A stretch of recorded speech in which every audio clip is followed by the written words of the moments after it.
El cine en los pasados 5 años ha tenido una especie de semi-evolución o posible evolución que la hemos estado viendo y que ya se está comenzando a hablar, aunque se teorizaba de eso desde antes, y es la expansión del cine a otros medios, lo que se conoce como la multimedia. Multimedia, ustedes están familiarizados con eso, muchos de ustedes quizás en el concepto, pero otros no, y tiene que ver con la mezcla de diferentes medios en uno solo. Esa línea que los divide ya no existe o se está desapareciendo. Aquí en Puerto Rico, un ejemplo, tú lo puedes ver como que pues, tenías la prensa escrita, los periódicos, El Nuevo Día, Primera Hora, El Vocero, y has visto como de repente de ser prensa escrita han tenido que evolucionar a la prensa digital. Ya hay dos medios ahí. Lo mismo pero diferente, en dos medios diferentes. Y entonces han tenido que integrar video, porque es algo que antes no hacían. Ya entonces es un concepto de prensa tipo televisión.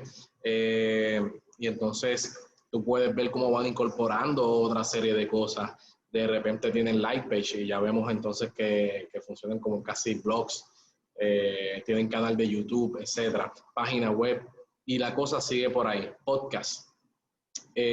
Lo hemos visto también con las emisoras de radio. Las emisoras de radio y los canales de televisión han tenido que hacer esa evolución y de repente tú tienes a emisoras ahora que producen podcasts, que están en radio digital también, que se ven en videos, donde podemos ver básicamente todo lo que está pasando en la estación de radio como si fuese un canal de televisión. ¿Okay? Y el cine no es ajeno a esto. El cine está teniendo esa evolución, lo hemos visto con Netflix, de repente algo que comenzó con YouTube, donde simplemente gente subía random videos y tú podías ver videos en internet, de repente empezaron a subir películas pirateadas, pero que esas películas no se hacían con el fin de transmitirse ni ponerse en internet, nunca se hicieron con ese fin. Y de repente Netflix y estas compañías ven y dicen, espérate, yo puedo legalmente conseguir los derechos como si fuese un canal de televisión de estas películas, series, lo que sea, y ponerlas disponibles en streaming. Y ahora de repente tenemos incluso al mismo Netflix diciendo, ¿sabes qué? Yo podría producir mis propias películas, mis propias series. Y es una cosa que va de evolución y a eso vamos con la multimedia. Por eso, antes de llegar al tema de la multimedia y ver cómo nosotros, como cineastas y ustedes estudiantes, pueden incorporar estas herramientas y ver hacia dónde va a evolucionar el cine, pues es importante que conozcamos los otros medios, por lo menos de entrada. Así que por eso tengo este video de introducción a la prensa. Y para comenzar con ello, de todos los medios, porque vamos a tener que hablar en otros videos de la radio, de la televisión, de todos estos medios que son los famosos medios tradicionales, que son la base, pero que ahora mismo vamos a ver también cómo se van mezclando. Y esto es interesante porque de alguna manera el cine, nuevamente, cuando hablamos de las artes, vemos que el cine saca de las artes. De las otras 6 artes, el cine se compone de eso, ¿okay? Roba de esas otras, pero también entonces vemos cómo los medios se han integrado al cine y entonces desde antes de que llegara o apareciera el concepto de multimedia y se estuviera teorizando de ello hace 30, 40 años atrás, tenemos que el cine utilizaba, por ejemplo, la prensa y la televisión. Esto no hay que explicarlo porque en la prensa vemos las críticas, reseñas, la promoción, publicidad, entrevistas, pero en la televisión tenemos los trailers, los making of. O sea que ya desde de antemano el cine creaba este mundo multimedia en donde estos otros medios se linkeaban con propósitos promocionales. Ahora, en unos videos pasados yo les he hablado y les he sido mencionando pues Marvel, DC. En el caso de Marvel vemos cómo está creando todo este concepto en donde veo las películas, el cine, el MCU formal, pero también tengo estas series que tienen, que sacaron, que son en streaming. Ahora vamos a ver las próximas series que vienen, como la de Falcon and the Winter Soldier, la de la Bruja Escarlata, Scarlet Witch y Vision, WandaVision. Tú vas a tener esas series que Agent of S.H.I.E.L.D., que son parte de su universo, pero estamos hablando de series para streaming. De igual manera, desde antes de eso, pocos saben que ellos estuvieron haciendo cortometrajes también. Hay una serie de cortometrajes que tú puedes ver de la fase 1 y creo que de la fase 2, si mal no recuerdo, y hasta la fase 3, donde hubieron cortometrajes que hizo Marvel, que los puedes conseguir en YouTube y que están en los DVD, pero que ves, se hicieron para festivales o con otros propósitos, y sin hablar de los cómics, porque ahora los cómics tienen continuidad con las películas. Así que todos estos medios se están combinando, el internet, de los tradicionales, el cómic impreso o el cómic digital, y las películas y las series. Estamos viendo cómo todo se compone en uno solo. ¿Okay? Pero vamos por ahí. Okay. Es importante que cuando hablemos de prensa, volvamos a la primera clase, de las primeras clases de apreciación al arte, cuando estuvimos hablando de los orígenes del arte, donde hablábamos de cómo el ser humano empezó a acercarse al arte. Entonces vemos que quería comunicar. Y obviamente, pues, comunicaba con diversos propósitos, informativos, de entretenimiento, documentativos, etc. Tú los puedes ver en las cuevas donde se documentan o se presentan cómo ellos cazaban. Quizás sus fines eran de entretenimiento, quizás sus fines simplemente era expresarse y poner una experiencia de algo que vio o vivió. Y la cosa de ahí va evolucionando. Entonces tú tienes con los sumerios, cuando empiezan las primeras civilizaciones, el poema de Gilgamesh. Esto ustedes lo pueden googlear, yo creo que sería bastante interesante, porque Gilgamesh, los que conocen la historia, el poema y todo lo que hay, el trasfondo de todo eso, es la base para otras posteriores historias que vamos a ver, de índole religioso, porque si se acuerdan de esos videos de religión, de arte que subí anteriormente, vieron y hablamos del tema de la religión, de que el propósito de muchos de estos movimientos artísticos era para invocar o adorar a los dioses. Recuerden que no existía todavía el concepto de un solo Dios, el concepto de los dioses. Y de ahí salen básicamente los principales orígenes y propósitos del arte. Así que por eso también el arte tiene como un origen divino. ¿Okay? Por eso yo creo que muchas veces todavía el sol de hoy se dice no todos pueden hacer arte, porque en ese entonces no todos podían hacer arte. No todos podían, porque eso era un regalo de los dioses a ciertas personas que tenían el talento, y no tan solo que tenían el talento, sino que tuvieses el talento o no, tú eras posicionado, por ejemplo, un escriba. Si tú no eras escriba, jamás tú no podías tener el don y el talento para escribir. ¿Okay? Punto, eso no iba a pasar. Así que era pues ya la cultura de esa época. Por eso yo creo que era importante en esos videos pasados también hablar de religión, porque repercute hacia acá y va a repercutir en nuestras creencias y la manera en que vemos la vida. Gilgamesh, por ejemplo, ese poema, que algunos lo trazan con casi 10.000 años de antigüedad, otros a 5.000 años de antigüedad, pero más o menos los textos antiguos que se han encontrado están entre los 2.000, 3.000 años de antigüedad, que se han conseguido, pero que son reescrituras o adaptaciones en otros idiomas. Así que para que pasara eso quiere decir que existió antes el original. Por eso se cree que entre 5.000 a 10.000 años ese, de manera oral o de otra fuente, ese texto, esa historia existía. Y en Gilgamesh podemos trazar la historia del diluvio universal.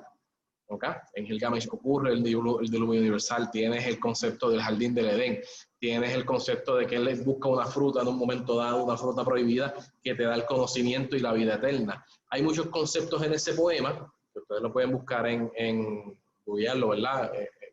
Que entonces nos da un principio de lo que va a ser luego las historias bíblicas. Ahora, cuento esto porque estamos hablando de los sumerios. No hay los hebreos, no hay noción todavía ni evidencia de que alguien hablara de Dios o de un solo Dios. Era una época politeísta, ¿okay? Y entonces ahí tenemos los indicios, los primeros indicios de comunicación. Claro, ya al haber una civilización se está utilizando estos medios artísticos para contar historias, para entretenimiento y para documentar lo que eran las aventuras divinas de los tiempos de la antigüedad, ¿okay? Así que tú vas a tener poco a poco ese proceso, pero no es hasta que llegamos a Grecia y sobre todo a Roma que la comunicación va a tener un rol determinante en el tema que tenemos hoy, que es la prensa, donde tú vas a ver que ellos van a empezar a utilizar diferentes medios como los voceros. Los voceros eran personas que iban por la plaza y obviamente eran todo en este entonces corre a través de la realeza. Eran estas personas que daban las noticias que la realeza quería transmitir, de leyes o de lo que sea que fuese a pasar. Y quien explota esto es Roma. Roma tenía estas personas que a través de la plaza anunciaban todos los eventos políticos que eran importantes, pero también de entretenimiento. Si en el Coliseo Romano se iba, hoy era una pelea con fulano de tal contra fulano de tal, o tal evento, donde eventualmente iban a devorar los cristianos posteriormente, ¿verdad? Todo eso había un vocero que lo anunciaba. ¿Okay? Y ahí tenemos los orígenes de la prensa. Era importante mantener informado al público, pero era importante mantenerlos informados de las cosas que el gobierno quería que el público supiera. Así que la prensa comienza mayormente como una herramienta informativa del gobierno. Yo te dejo saber lo que yo quiero saber. Y todavía, aunque quizás otras personas que trabajan para la prensa no estén de acuerdo conmigo, pero todavía yo entiendo que es bastante politizada la prensa. Unos menos que otros y otros más que otros, pero todavía existe eso, ¿no? Donde la prensa escrita y las comunicaciones van a tener un primer avance tecnológico, que es un antes y después, que cambió los muñequitos del juego, la manera en que se juega, fue con la imprenta. Cuando Gutenberg crea la imprenta, eso fue un antes y después. ¿Ok? Visualízate en la época, por ejemplo, tú no leías, no ibas a leer la Biblia, porque no había Biblia impresa, no había manera de tú tener una. Eso estaba en los templos, y en el caso, pues ya una vez aparece la Iglesia Católica, los sacerdotes, que ellos nos transmitían la palabra de Dios. O sea, no había manera que tú tuvieras acceso a eso si no eras un sacerdote, si punto, no eras alguien que iba a tener acceso a eso. Eras simplemente una persona normal. Así que Gutenberg, con la creación de la prensa, permite crear una revolución que da pie a muchas de las cosas que tenemos hoy en día, ¿ok? Así que ya con la imprenta vamos a ver que entonces a través de Europa y Estados Unidos vamos a tener estos primeros periódicos que van a salir, o escritos que van a salir, que nuevamente no son otra cosa que herramientas del Estado, herramientas de nuestros gobernantes para mantenernos informados de lo que las leyes, lo que ellos quisieran dejarnos saber, punto, no había de otra. Así que tenemos que adelantarnos al 1800, porque no es hasta el 1812 que comienza el desarrollo de la prensa local, más o menos como la conocemos hoy en día. Esos periódicos locales, porque tampoco existían, por ejemplo, en el caso de Puerto Rico, que el Nuevo Día, Primera Hora, pues llega a todo el país. Pues eso no existía, eran como los periódicos regionales, como el Todo Bayamón, es solamente para la región de Bayamón. Y quizás otras áreas cercanas, pero su principal público o alcance era simplemente a esa área. Así que empiezan a aparecer revistas, boletines, anuarios, papeles oficiales, de nuevo, herramientas que nuevamente el Estado utilizaba para llevar la información. No había manera que tú como persona común pudieses dirigir un periódico, y sobre todo que otras personas que quizás hicieran durante este desarrollo, hicieran un periódico, que pudiesen informar algo contrario a lo que promoviera el Estado. Eso no se podía hacer. Había una censura bastante activa, o una presión política bastante activa, que tú sabes que tú no podías escribir algo en contra del gobierno en turno, ¿ok? Y ya a partir, llegando al 1900, vamos entonces a ver una evolución en los periódicos por muchísimas razones, y aquí también vamos a empezar con el concepto multimedia, donde vamos a ver esos primeros pasos. Los periódicos eran texto, o sea, no existe la fotografía, no existía más nada. En el proceso, ellos van incluyendo dibujos, así que tenemos la caricatura. Así que si te iban a informar ya no solamente de cosas políticas, sino de eventos que pasaran, información importante, qué sé yo, un asesinato, algo que fuese noticia en el país o en ese pueblo, pues lo acompañaban con un dibujo, por lo menos mínimo en la portada. Y la evolución de eso va a llevar a que comiencen los dibujantes, la época de los cómics, a empezar a hacer las tirillas, porque ellos empiezan a ver, pues, los periódicos, a incluir todo tipo de temas, ¿ok? Ya no solamente noticias, también vamos a incluir noticias sobre deporte, sobre la guerra, sobre todo. Con la guerra ocurre otra integración bastante importante para el periódico, que es la integración de la fotografía. Existía ya la cámara, que eso lo vamos a ver en la clase de fotografía, la historia de la cámara y su evolución. Y entonces, pero no se había integrado todavía los periódicos. Pero cuando la cámara se vuelve una herramienta para ir directamente a los conflictos bélicos y retratar, pues entonces los periódicos dicen, espérate, esto me conviene. Así que empiezan a integrar y a combinar algunas noticias donde pues no tenían fotografías, pues dibujos, pero otras donde podían conseguir una fotografía, pues empiezan a integrarlo. Así que ya tenemos otro concepto multimedia, es la prensa escrita combinándose con el medio de la fotografía y el medio del dibujo, ¿ok? Y claro, también a finales del 1800 vamos a ver un boom en la prensa, yo creo que a nivel mundial, también en Puerto Rico se lo vamos a ver más adelante, donde empiezan a haber diversos periódicos. Claro, creo que no había mucha responsabilidad o ética o moral en muchas de estas personas que tenían estos periódicos, porque su propósito era vender. Algunos sí tenían un compromiso con la verdad, pero todavía no había una ética general en toda la prensa, así que por eso tú vas a ver que muchos de ellos a veces periódicos y ahora mismo que yo estoy trabajando en un documental en Apaga Mi Shoe, que ustedes en los blogs que estamos haciendo aquí en la página lo van a ver, y eventualmente cuando ese documental estrene, encontramos un recorte de periódico que hablaba de que el famoso antiguo Cine Luna es un periódico, un cine que iba a ubicar creo que 400, 500 personas, no me acuerdo el número exacto ahora, pero cuando visitamos el lugar y vemos los planos y vemos todo, la realidad es que ese lugar no había manera de ir meter 400 personas. Pero claro, eso lo hemos visto. En el pasado se imprimía mucho y no se corroboraba.